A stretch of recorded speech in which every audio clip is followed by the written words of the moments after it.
नमस्ते. एक गोष्ट लक्षात आली आहे का? माणूस अचानक बदलत नाही, त्याला बदलायला भाग पाडलं जातं.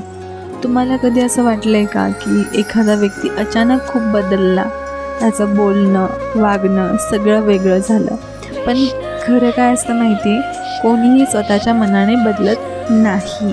समोरच्याचं वागणं, त्याचे शब्द, त्याची वागणूक हळूहळू माणसाला बदलायला भाग पाडते.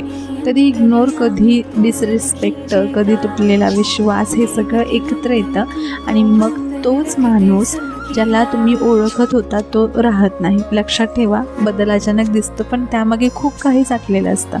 म्हणून कोणीतरी बदललं म्हणून त्याला दोष देण्यापेक्षा का बदललं ते समजून घेणं जास्त महत्त्वाचं आहे. कारण माणूस बदलत नाही, परिस्थिती त्याला बदलते. धन्यवाद.